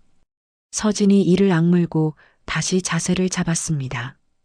그때 뒤에서 차 시동 거는 소리가 들렸어요. 타세요. 빨리. 박종구가 소리쳤습니다. 서진이 준혁을 밀어 차에 태웠어요. 자신도 뒤따라 올라탔죠. 박종구가 엑셀을 밟았습니다. 차가 굉음을 내며 출발했어요. 사내들이 차를 향해 달려왔지만 쫓아오기에는 무리였습니다. 이미 늦었죠. 차가 먼지를 일으키며 산길을 내려갔어요. 백미러로 보니 사내들이 점점 작아지고 있었습니다. 휴, 살았다. 서진이 좌석에 몸을 기대며 숨을 내쉬었어요. 준혁이 서진의 팔을 붙잡았습니다. 팔에서 피가 나잖아요. 괜찮아요. 조금 긁힌 거예요. 이렇게 피가 나는데. 준혁이 자신의 셔츠를 찢어 서진의 팔에 감아줬어요. 서진이 동생의 손길을 느끼며 미소 지었습니다. 26년의 세월이 무색하게 둘은 역시나 가족이었던 걸까요? 서울까지 3시간 정도 걸려요. 그동안 좀 쉬세요. 박종구가 말했습니다. 서진이 준혁의 어깨에 기대며 눈을 감았어요. 준혁도 서진의 손을 잡은 채 눈을 감았습니다. 차 안에 평화로운 정적이 흘렀어요. 창밖으로 산 풍경이 스쳐 지나갔습니다. 초록빛 나무들 사이로 햇살이 부서져 내렸어요. 26년 만의 재회. 그리고 이제 시작될 반격. 차는 서울을 향해 달려갔습니다. 그들과의 전쟁은 이제부터가 시작이었어요. 고속도로를 달리는 차 안, 창밖으로 가로등 불빛이 물줄기처럼 흘러갔어요. 서진은 조수석에 앉아 잠든 준혁의 얼굴을 내려다봤습니다. 지쳐서 잠든 동생의 얼굴. 흙과 피가 얼룩진 채로 눈을 감고 있었지만 평화로운 표정이었어요. 26년을 찾아 헤맸는데 이렇게 만나게 될 줄이야. 서진은 준혁의 이마에 묻은 흙을 손수건으로 조심스럽게 닦아줬습니다. 준혁이 잠꼬대처럼 중얼거렸어요. 누나, 가지마. 서진의 가슴이 먹먹해졌습니다. 얼마나 무서웠을까. 6살짜리가 혼자 산에 버려져서. 서진은 준혁의 손을 살며시 잡았어요. 차가웠던 손이 조금씩 따뜻해지고 있었습니다. 안 가. 이제 어디 안 가. 서진이 낮게 속삭였어요. 백미러로 그 모습을 지켜보던 박종구가 조심스럽게 입을 열었습니다. 사장님 친누나 맞으시죠? 네. 그걸 어떻게 해? 제가 5년 동안 곁에서 봤거든요. 사장님께서 얼마나 가족을 그리워하셨는지요. 들고 계신 그 로봇 장난감, 그리고 사장님과 닮은 얼굴. 한눈에 알아봤어요. 박종구의 목소리가 낮게 가라앉았어요. 미국에서 성공하고 한국에 돌아오신 것도 사실은 가족을 찾으려고 그러신 거였어요. 서진이 준혁의 얼굴을 다시 바라봤습니다. 서진의 눈시울이 붉어졌습니다. 찾을 수 있을 거라고 믿었어요. 언젠간 꼭 만날 수 있을 거라고. 만나셨네요. 드디어. 박종구가 부드럽게 웃었어요. 이제 다신 안 놓치시면 돼요. 서진이 고개를 끄덕이며 준혁의 손을 더 꽉 잡았습니다. 새벽 1시. 차가 서울 외곽에 접어들었을 때 준혁이 눈을 떴어요. 여기가 어디예요? 서울 근처야. 조금만 더 가면 돼. 서진이 대답했습니다. 준혁이 창밖을 바라봤어요. 어두운 하늘 아래로 도시의 불빛이 반짝이고 있었습니다. 종구 형, 김태호 검사한테 연락했어요? 네. 새벽 6시에 검찰청 근처 카페에서 만나기로 했어요. 검찰청으로 바로 안 가요? 서진이 물었습니다. 박종구가 고개를 저었어요. 검찰청 안에도 태산그룹 쪽 사람이 있을 수 있어요. 일단 밖에서 만나서 상황을 설명하고 안전하게 증거를 넘기는 게 좋아요. 그렇게까지 조심해야 해요? 네, 정치권, 법조계, 언론까지 태산그룹이 손 뻗지 않은 데가 없거든요. 서진의 표정이 어두워졌습니다. 그럼 우리가 이길 수는 있는 거예요? 박종구가 백미러로 서진을 바라보며 말했어요. 확실한 증거. 이 USB면 충분해요. 박종구가 품에서 USB를 꺼내 보여줬습니다. 작은 USB 하나에 모든 진실이 담겨 있었어요. 한소라와 오미숙의 통화 녹음, 태상그룹 최동준 회장과 주고받은 이메일, 비자금 거래 내역. 이것만 있으면 저들을 전부 감옥에 보낼 수 있어요. 준혁이 USB를 받아들며 말했습니다. 꼭 그렇게 되어야 해요. 저만 당한 게 아니라 회사 직원들까지 위험에 빠질 수 있거든요. 서진이 준혁의 어깨를 토닥였어요. 걱정 마요. 끝까지 함께 할게요. 준혁이 서진을 바라보며 희미하게 웃었습니다. 고마워요, 누나. 새벽 5시 50분. 서울 서초동의 한 카페 앞에 차가 멈췄습니다. 아직 문을 열지 않은 카페 앞에 검은 코트를 입은 남자가 서 있었어요. 30대 후반의 날카로운 인상.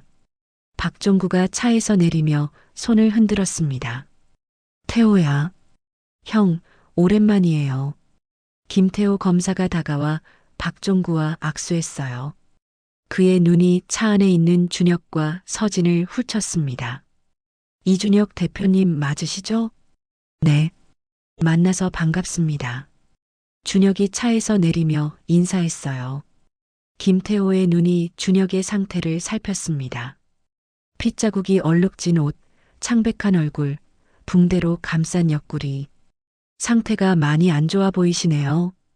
병원부터 가셔야 하는 거 아닙니까? 병원은 나중에요. 지금은 이게 먼저예요. 준혁이 USB를 김태호에게 내밀었습니다. 여기에 모든 증거가 있어요. 통화 녹음, 이메일, 자금 거래 내역까지. 김태호가 USB를 받아들며 눈빛이 진지해졌어요. 이거 확인되면 태상그룹 회장까지 구속시킬 수 있겠는데요. 그래야죠. 저를 죽이려고 한 건 한소라와 오미숙이지만 배우는 태상그룹 최동준 회장이니까요. 김태호가 고개를 끄덕였습니다. 일단 제가 가져가서 확인해 보겠습니다. 오늘 중으로 연락드릴게요. 감사합니다. 준혁이 고개를 숙여 인사했어요. 바로 그때였습니다. 저 멀리서 검은 승용차 세대가 빠르게 다가오고 있었어요. 박종구가 먼저 알아챘습니다. 김태호의 얼굴이 굳어졌어요. 어떻게 알고 여길? 빨리 피해야 해요. 서진이 준혁의 팔을 잡아 끌었습니다. 검은 승용차들이 급정거하며 문이 열렸어요. 검은 정장을 입은 남자들이 우르르 쏟아져 나왔습니다. 저기다. 잡아. 박종구가 김태호에게 USB를 밀어넣으며 외쳤어요. 이거 가지고 먼저 가. 우리가 따돌려 볼게. 형? 빨리. 김태호가 이를 악물고 반대 방향으로 뛰기 시작했습니다. 박종구가 차 시동을 걸며 소리쳤어요. 타세요. 빨리. 서진이 준혁을 밀어넣고 자신도 뛰어올랐습니다. 차가 타이어를 긁는 소리를 내며 출발했어요. 뒤에서 검은 승용차들이 쫓아왔습니다. 잡아라. 놓치면 다 죽어. 사내들의 고함 소리가 뒤에서 들려왔어요. 박종구가 핸들을 꺾으며 좁은 골목으로 들어섰습니다. 꽉 잡으세요. 차가 급커브를 돌 때마다 서진의 몸이 좌우로 흔들렸어요. 준혁이 서진을 붙잡으며 물었습니다. 괜찮아요? 응. 너는? 저야 괜찮죠. 준혁이 억지로 웃어 보였지만 얼굴이 창백했어요. 상처 부위가 욱신거리는 게 분명했습니다. 박종구가 백미러를 보며 중얼거렸어요. 한 대는 떨어졌는데 두 대가 아직 따라오네요. 어떡해요? 일단 사람 많은 곳으로 가야 해요. 저들도 대놓고는 못할 테니까. 차가 큰 길로 나서자 새벽 운동을 나온 사람들이 보이기 시작했어요.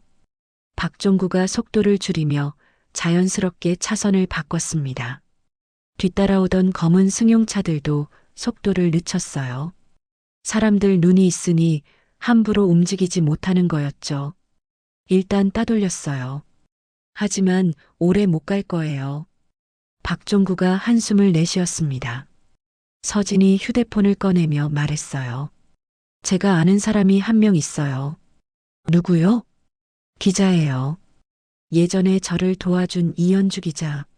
지금은 시사 프로그램 PD로 있어요. 서진이 휴대폰으로 연락처를 찾았어요. 현주 언니라면 저를 도와줄 수 있을 거예요. 박종구가 고개를 끄덕였습니다. 검찰보다 언론이 먼저 터뜨리는 게 나을 수도 있어요. 그래야 저쪽에서 손 쓰기 전에 여론이 만들어지니까요. 서진이 전화를 걸었어요. 신호음이 3번 울린 후 잠에서 깬 듯한 목소리가 들려왔습니다. 여보세요? 누구세요? 이 새벽에. 언니 나야. 윤서진. 서진아 무슨 일 있어? 목소리가 왜 그래? 급한 일이야. 지금 만나서 얘기할 수 있어? 전화기 너머로 잠시 침묵이 흘렀어요. 사람 목숨이 달린 일이야. 어디야? 내가 갈게. 이현주의 목소리가 단번에 또렷해졌습니다. 1시간 후 서울 외곽의 한 모텔 주차장. 낡은 건물이었지만 사람 눈을 피하기엔 적당한 장소였어요. 서진이 차에서 내려 주변을 살폈습니다. 잠시 후 은색 승용차 한 대가 들어왔어요. 차에서 40대 초반의 여자가 내렸습니다. 단발머리에 안경을 쓴 이연주. 날카로운 눈매와 단호한 인매가 인상적이었어요. 서진아. 이연주가 달려와 서진을 안았습니다. 괜찮아? 무슨 일이야? 전화 받고 얼마나 놀랐는지 몰라. 언니, 이렇게 와줘서 고마워. 서진이 뒤를 돌아보며 준혁과 박종구를 소개했어요. 이쪽은 넥스트마인드 이준혁 사장님, 그리고 이쪽은 박종구 실장님이셔. 넥스트마인드 이준혁 사장님? 어제 분명 정신 이상으로 실종됐다고 아내분께서 기자회견하던데. 이연주의 눈이 커졌습니다. 자세한 건 나중에 얘기할게. 지금은 더 급한 게 있어. 서진이 진지한 표정으로 말했어요. 태상그룹이랑 관련된 살인미수 사건이야. 이연주의 눈빛이 순간 날카롭게 변했습니다. 태상그룹? 최동준? 응. 이 사람이 피해자야. 서진이 준혁을 가리켰어요.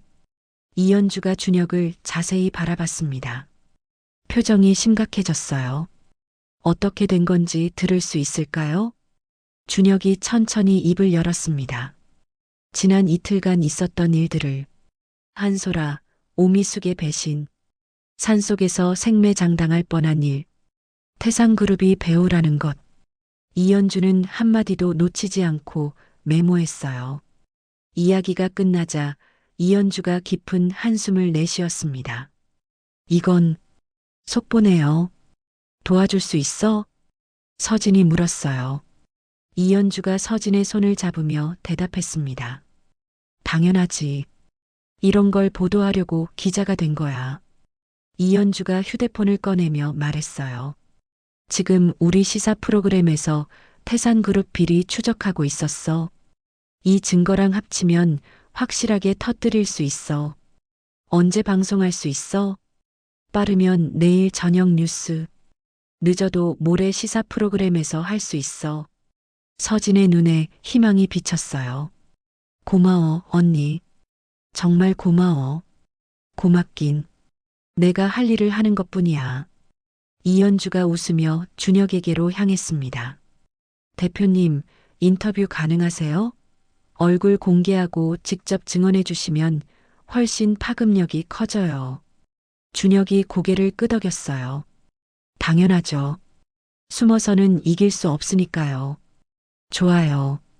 그럼 일단 안전한 곳으로 이동하죠. 우리 방송국 게스트하우스가 있는데 거기서 준비하면 될 것 같아요. 그날 오후 서진은 TV 뉴스를 보다가 리모컨을 떨어뜨렸습니다. 화면에 한소라의 얼굴이 나오고 있었어요. 창백한 얼굴, 두 얼굴의 그녀. 남편이 정신적으로 불안정한 상태에서 실종돼서 어떡하죠? 한소라가 눈물을 훔치며 말했습니다. 남편 이준혁을 찾아주세요. 제발 무사히 돌아와 주길. 그 옆에는 오미숙이 한소라의 어깨를 감싸며 근심 어린 표정을 짓고 있었어요. 서진의 손이 부들부들 떨렸습니다. 저 사람들 어떻게 저렇게 뻔뻔하게. 준혁이 화면을 멍하니 바라봤어요. 그의 눈에 복잡한 감정이 스쳐 지나갔습니다. 배신감, 분노, 그리고 슬픔. 준혁이 낮은 목소리로 말했습니다. 저는 저 사람들이 진짜 가족이라고 믿었어요. 서진이 준혁의 손을 잡았어요. 준혁이 서진을 바라봤습니다. 눈시울이 붉어져 있었어요. 누나, 나 아직도 믿기지 않아요. 서진이 준혁을 안아줬습니다. 준혁의 어깨가 미세하게 떨렸어요. 26년간 쌓였던 외로움이 터져 나오는 것 같았습니다. 다음 날 아침, 서진의 휴대폰이 울렸습니다. 모르는 번호였어요. 여보세요? 윤서진 씨죠? 차갑고 날카로운 여자 목소리. 서진의 등골이 서늘해졌습니다. 누구세요? 나 오미숙이에요. 오미숙의 목소리가 낮게 깔렸습니다. 서진의 심장이 쿵 내려앉았어요. 지금 당장 하고 있는 짓 그만두세요. 아니면 가만 안 둬요. 무슨 소리예요? 당신이 우리 사위를 꼬드겨서 데리고 있다는 거 다 알아요. 서진의 손이 떨려왔지만 목소리는 침착하게 유지했어요. 꼬드겼다고요? 회사를 노리고 접근한 거죠?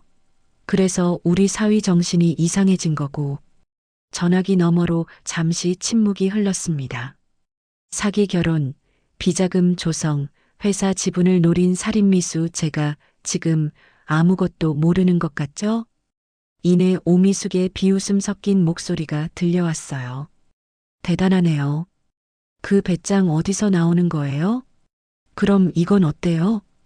오미숙의 목소리가 한층 차가워졌습니다. 윤서진, 서울대학병원 간호사, 주소는 서울 강서구, 그리고 우리 사위 준혁이가 친동생이죠? 서진의 얼굴이 창백해졌어요. 뭐라고요? 그만두세요. 그게 서로 좋아요. 오미숙의 목소리가 도끼를 품었습니다.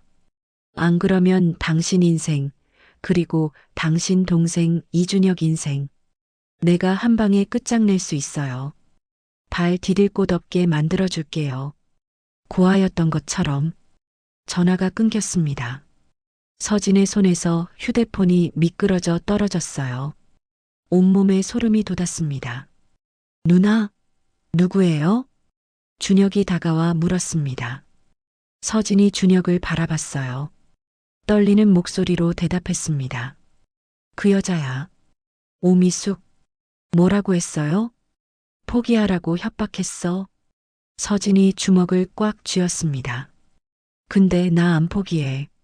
절대 안 포기해. 서진의 눈에 불꽃이 일었어요. 26년 만에 찾았는데 너를 다시 잃을 순 없어. 준혁이 서진의 손을 잡았습니다. 창밖으로 해가 지고 있었습니다. 붉은 노을이 하늘을 물들이고 있었어요. 내일이면 온 세상이 진실을 알게 될 거예요. 서진은 창밖을 바라보며 다짐했습니다. 엄마, 아빠, 지켜봐 주세요. 이번엔 제가 서준이를 지킬게요.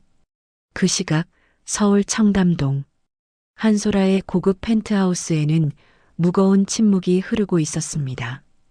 오미숙이 소파에 앉아 손톱을 물어뜯고 있었어요. 창밖으로 서울 야경이 반짝였지만 두 사람의 얼굴은 어두웠습니다. 엄마 어떡해요? 이준혁 방송에 나온다잖아요. 한소라가 휴대폰을 내던지며 소리쳤어요. 진정해. 아직 방송 안 나갔잖아. 진정이요? 저 여자가 다 망쳐놨다고요. 오미숙이 자리에서 일어나 창가로 걸어갔습니다. 윤서진이라고 했지? 그 여자를 이용하면 돼. 무슨 소리예요? 이준혁이 정신병이 있었던 것처럼 꾸며내는 거야. 오미숙의 눈에 음흉한 빛이 스쳤어요. 실종 전부터 정신이 이상했고 그때 윤서진이라는 사기꾼이 접근한 거지. 친누나인 척 재산을 노리고 접근한 여자. 한소라의 눈이 반짝였습니다. 괜찮을까요? 당연하지. 이준혁 정신과 약도 먹었잖아. 그리고 26년 만에 연락도 없다가 갑자기 나타났다? 누가 봐도 수상해. 오미숙이 휴대폰을 꺼내며 말했어요. 내가 최 회장님께 연락할게. 언론 쪽으로 먼저 기사 뿌리면 저쪽 방송은 힘 못 써. 한소라가 고개를 끄덕였습니다. 그래요. 먼저 치는 게 이기는 거죠. 오미숙이 전화를 걸며 창밖을 내다봤어요. 이준혁? 네가 아무리 발버둥 쳐도 소용없어. 권력 앞에서는 진실도 힘을 못 쓰는 거야. 오미숙의 입가에 비릿한 미소가 번졌습니다. 그 시각 방송국 게스트하우스. 서진은 준혁의 손을 잡고 앉아 있었어요. 긴장돼? 서진이 물었습니다. 준혁이 고개를 저었어요. 오히려 마음이 편해요. 이제 진실을 말할 수 있으니까요.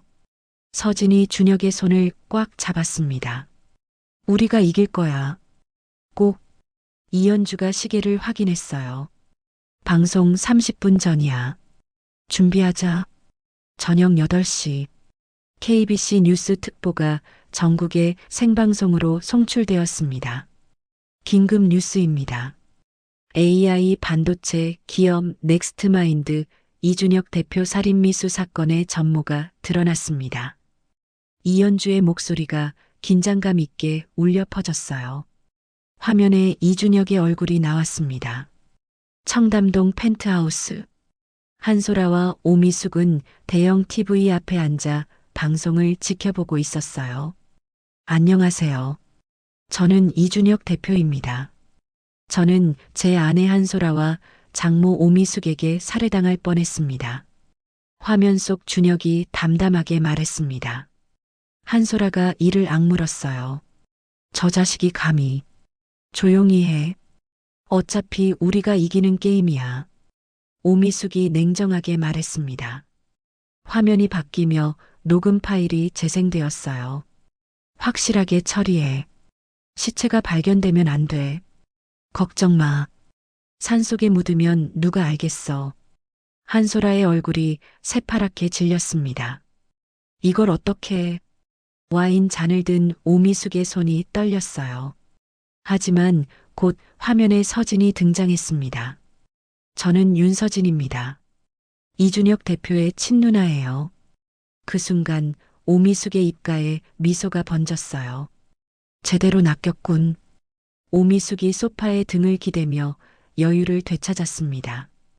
26년 만에 나타난 여자가 친누나라는 말을 누가 믿겠어. 딱 봐도 재산 노리고 접근한 사기꾼 사이즈지. 한소라, 오미숙 두 사람은 안도의 미소를 지으며 화면을 바라봤습니다. 앵커가 질문했어요. 이준혁 대표님, 그런데 윤서진 씨와는 성도 다르고 26년간 연락이 없었다고 하셨는데 정말 친누나가 맞나요? 오미숙이 와인 잔을 들어올리며 웃었습니다. 끝났어. 저 질문에 뭐라고 대답하겠어? 한소라도 안도의 한숨을 내쉬었어요. 휴, 다행이다. 하지만 화면 속 준혁은 전혀 당황하지 않았습니다. 오히려 품에서 서류 한 장을 꺼내 카메라 앞에 펼쳤어요. 그래서 준비했어요. 준혁의 목소리는 담담했습니다. 이것은 법의학 연구소에서 발급한 DNA 친족 감정 결과서입니다. 화면에 서류가 클로즈업 되었어요. DNA 친자 및 친족 감정 결과서. 검사 대상 윤서진, 이준혁. 컴바인드 SIBSHIP 인덱스 CSI 48,721. 친남매 관계 확률 99.97%.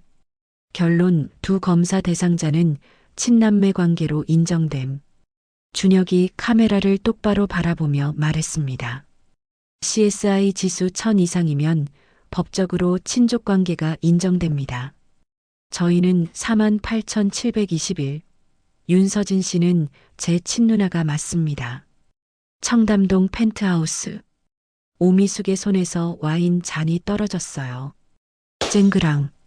붉은 와인이 하얀 카펫 위로 쏟아졌습니다. 이럴 수가. 한소라가 벌떡 일어났어요. DNA 검사를? 언제? 어떻게? 닥쳐. 오미숙이 소리쳤습니다. 화면 속에서 이연주의 내레이션이 흘러나왔어요. DNA 검사 결과 윤서진 씨와 이준혁 대표는 친남매로 확인되었습니다. 26년 전 헤어진 남매가 기적적으로 재회한 것입니다. 시청자 게시판이 폭발했습니다. DNA 검사까지 했네요. 진짜 친누나 맞네요. 26년 만에 찾았는데 동생이 죽을 뻔했다니. 유유. 한소라, 오미숙 진짜 악마다. 태상그룹 불매. 동참하라. 실시간 검색어 1위에 이준혁, 한소라, 오미숙, 태상그룹이 나란히 올랐어요. 화면이 다시 바뀌며 태상그룹 최동준 회장의 사진이 나왔어요. 이 사건의 배후에는 태상그룹 최동준 회장이 있습니다. 그는 넥스트마인드의 AI 반도체 기술을 빼앗기 위해 한소라와 오미숙을 이용한 겁니다. 이메일 내역과 비자금 거래 내역이 화면에 쏟아져 나왔습니다. 한소라와 오미숙의 얼굴이 창백해졌어요. 방송이 끝나고 30분 뒤 검은 승용차들이 청담동 펜트하우스 앞에 줄지어 섰습니다. 검찰 수사관들이 차에서 내렸어요. 한소라, 오미숙, 살인미수, 사기, 비자금 조성 혐의로 긴급 체포합니다. 수사관이 영장을 내밀었습니다. 한소라가 발버둥 치며 소리쳤어요. 이게 뭐야? 손대지 마. 조용히 하세요. 동행 부탁드립니다. 오미숙은 창백한 얼굴로 수갑이 채워지는 걸 바라봤습니다. 이럴 수가. 최 회장님이 어떻게든 해주실 거야. 최동준 회장도 지금 체포영장이 집행되고 있습니다. 수사관의 말에 오미숙의 얼굴이 흑빛으로 변했어요. 안 돼. 이럴 수 없어. 두 사람은 취재진의 플래시 세례를 받으며 검은 승용차에 실렸습니다. 카메라 플래시가 번쩍이는 가운데 한소라가 외쳤어요. 나는 억울해. 이준혁 정신이 온전치 않다고. 저 여자가 사기꾼이라고. 하지만 그 목소리는 닫히는 차문에 묻혀버렸습니다. 같은 시각 태산그룹 본사 최동준 회장도 수갑을 찬 채 끌려 나오고 있었어요. 은빛 머리칼이 흐트러지고 검은 정장은 구겨져 있었습니다. 이게 무슨 짓이야? 내가 누군지 알아? 살인미수 공모, 비자금 조성, 뇌물공여 혐의로 긴급 체포합니다. 최동준의 얼굴에 경멸이 서렸어요. 후회하게 될 거야. 다들 후회하게 될 거라고. 하지만 그의 위협은 더 이상 힘을 갖지 못했습니다. 검찰 호송차가 어둠 속으로 사라져갔어요. 다음 날 오후 서진과 준혁은 청담동 펜트하우스에 도착했습니다. 검찰의 압수수색이 끝난 후여서 출입이 가능해졌어요. 준혁이 현관문 앞에서 잠시 멈춰섰습니다. 괜찮아? 서진이 물었어요. 네. 찾아야 할 게 있어요. 준혁이 문을 열고 안으로 들어갔습니다. 넓은 거실은 어수선했어요. 압수수색의 흔적이 곳곳에 남아 있었죠. 준혁은 한소라의 드레스룸으로 향했습니다. 명품 가방과 옷들이 가득했지만 준혁의 눈에는 들어오지 않았어요. 어디 있지? 준혁이 서랍을 하나씩 열었습니다. 맨 아래 서랍, 보석함 뒤에 숨겨진 작은 벨벳 주머니. 준혁의 손이 떨렸어요. 주머니를 열자 은빛 반쪽 하트 목걸이가 모습을 드러냈습니다. SJ 이니셜이 희미하게 반짝였어요. 찾았다. 준혁의 눈에서 눈물이 흘러내렸습니다. 서진이 다가와 준혁의 어깨에 손을 얹었어요. 엄마가 주신 목걸이예요. 준혁이 목걸이를 꺼내 손바닥 위에 올렸습니다. 서진도 주머니에서 자신의 목걸이를 꺼냈어요. 두 개의 반쪽 하트. 26년 만에 다시 마주했습니다. 서진이 떨리는 손으로 두 조각을 맞췄어요. 찰칵. 완벽하게 하나가 된 하트. 드디어 찾았어. 서진이 눈물을 흘리며 말했어요. 준혁이 서진을 꼭 껴안았습니다. 누나, 26년이라는 시간이 걸렸지만 우리 다시 만나게 됐네요. 이건 기적이에요. 두 사람은 한참을 그렇게 서 있었어요. 창밖으로 햇살이 쏟아져 들어왔습니다. 26년간 흩어져 있던 마음이 비로소 하나로 합쳐지는 순간이었어요. 3일 후 서진과 준혁은 경기도 외곽의 조용한 공원묘지에 서 있었습니다. 두 개의 묘비가 나란히 놓여 있었어요. 윤재현, 김미영 부부. 서진이 묘비 앞에 무릎을 꿇고 꽃다발을 내려놓았습니다. 엄마, 아빠. 서준이 데려왔어요. 준혁도 서진 옆에 무릎을 꿇었어요. 아버지, 어머니. 서준이에요. 너무 늦어서 죄송해요. 준혁의 목소리가 떨렸습니다. 서진이 준혁의 손을 잡았어요. 우리 이제 다시 만났어요. 그러니까 이제 편히 쉬세요. 바람이 살랑 불어왔습니다. 나뭇잎이 바스락거리는 소리가 들렸어요. 그때였습니다. 어디선가 작은 하얀 나비 2마리가 날아왔어요. 나비들은 묘비 주위를 맴돌더니 서진과 준혁의 어깨 위에 살포시 앉았습니다. 서진의 눈에서 눈물이 흘러내렸어요. 서준아. 준혁도 나비를 바라보며 눈물을 흘렸습니다. 엄마 아빠. 맞죠? 나비 2마리는 잠시 어깨 위에 머물다가 하늘 높이 날아올랐어요. 나란히 춤추듯 날아가는 모습이 마치 손을 잡고 있는 것 같았습니다. 서진과 준혁은 나비가 사라질 때까지 하늘을 바라봤어요. 엄마, 아빠, 우리 잘 살게요. 지켜봐 주세요. 서진이 하늘을 향해 속삭였습니다. 준혁이 합쳐진 목걸이를 꺼내 햇살에 비췄어요. 은빛 하트가 반짝이며 빛을 쏟아냈습니다. 2 남매는 서로의 손을 꽉 잡았습니다. 26년의 세월이 무색하게 그들은 다시 가족이 되었어요. 1년 후 지리산 자락 햇살 보육원. 폐쇄되었던 건물이 새롭게 단장되어 있었습니다. 햇살 보육원이라는 간판 옆에 새로운 문구가 추가되었어요. 넥스트마인드 재단 후원. 준혁이 보육원 마당에 서서 아이들을 바라봤습니다.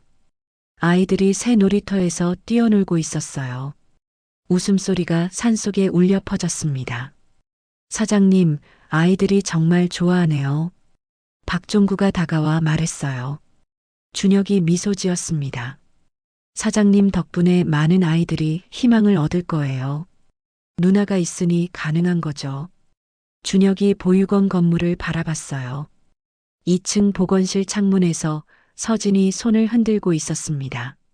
서진은 대학병원을 그만두고 햇살 보육원의 보건실 선생님이 되었어요. 아이들의 상처를 치료해 주었죠. 물론 아픈 마음을 어루만져주는 내면의 상처까지도요. 겪어본 사람만이 위로할 수 있는 일이었어요. 그것이 서진이 선택한 새로운 삶이었습니다. 선생님, 여기 아파요. 6살 남자아이가 무릎을 보여주며 서진에게 달려왔어요. 서진이 아이 앞에 무릎을 꿇고 상처를 살폈습니다. 어머, 어디서 이렇게 다쳤어? 나무에서 떨어졌어요. 조심해야지. 선생님이 치료해 줄게. 서진이 상처를 소독하고 밴드를 붙여줬어요. 다 됐어. 이제 괜찮아. 아이가 환하게 웃었습니다. 선생님 최고. 그래, 가서 놀아. 근데 이제 나무 타면 안 돼. 아이가 뛰어나가자 서진이 창밖을 바라봤어요. 마당에서 준혁이 아이들과 축구를 하고 있었습니다. 양복 바지가 흙투성이가 됐지만 준혁의 얼굴에는 환한 웃음이 가득했어요. 서진의 눈가에 눈물이 고였습니다. 행복한 눈물이었어요. 누나. 준혁이 창문을 향해 소리쳤어요. 내려와요. 같이 놀아요. 준혁이 아이들에게 둘러싸인 채 웃었습니다. 서진도 창가에 기대어 웃었어요. 상처받았던 2 사람, 친척에게 버림받았던 2 남매. 하지만 그들은 돌고 돌아 다시 가족이 되었습니다. 해가 지기 시작했습니다. 서진과 준혁은 보육원 마당 벤치에 나란히 앉아 노을을 바라봤어요.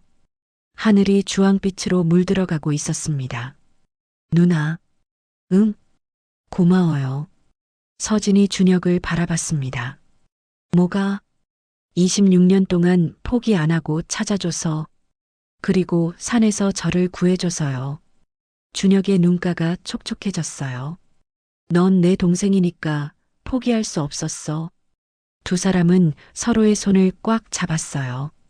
노을이 그들의 얼굴을 붉게 물들였습니다. 마당에서 아이들이 뛰어노는 소리가 들려왔어요. 까르르 웃는 소리, 장난치는 소리. 그 소리들이 음악처럼 산속에 울려 퍼졌습니다. 서진이 목에 걸린 합쳐진 하트 목걸이를 만지작거렸어요. 엄마, 아빠, 보고 계시죠? 준혁이 하늘을 올려다봤습니다. 우리 잘 살고 있어요. 걱정 마세요. 바람이 살랑 불어왔습니다.